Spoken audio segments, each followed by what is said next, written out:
Chers amis, ceux d'entre vous qui s'intéressent à l'art si magique de l'icône russe ne seront pas, je l'espère, déçus par la sélection d'icônes que nous présentons lors de notre vente d'art russe le 21 mai. Une petite sélection, certes, mais distinguée. Il faut tout d'abord mentionner la très belle icône de Saint Jean-Baptiste, ange du désert.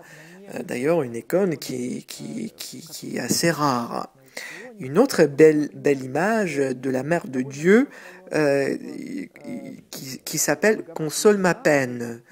Ce type iconographique, enfin cette sainte image fut apportée à Moscou en 1640 par les Cosaques et il est depuis très vénéré en Russie. D'ailleurs, il est considéré aussi comme icône assez rare.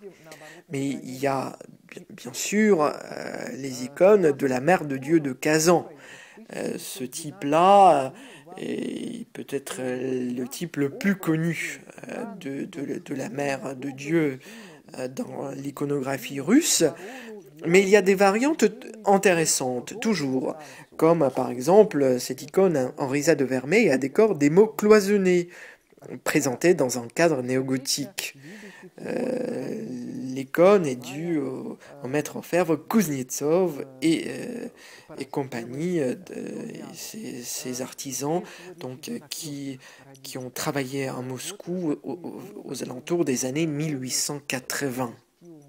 Une autre icône, belle icône de ce type-là, la Mère de Dieu de Kazan, est présentée en risade vermeil et dans son armoire ou quiote en bois, ornée de marqueterie de bronze et de lapis-lazuli. Il y a une inscription que cette icône porte au dos, selon laquelle en fait cette icône fut offerte au baron Georges Sergueïevitch von Rosenkrantz par ses parents en 1912. Enfin, il y a une icône représentant un groupe de 100 sélectionnés, et ce groupe est très particulier. Il y a pas comme le Grand, il y a Alexandre Nevsky, il y a Tsarevitch Dimitri, il y a Marie la Magdaléenne. Donc une combinaison de personnages pas très courante, la moindre des choses qu'on puisse dire, et pourtant une très belle image, une icône qui est tout à fait remarquable.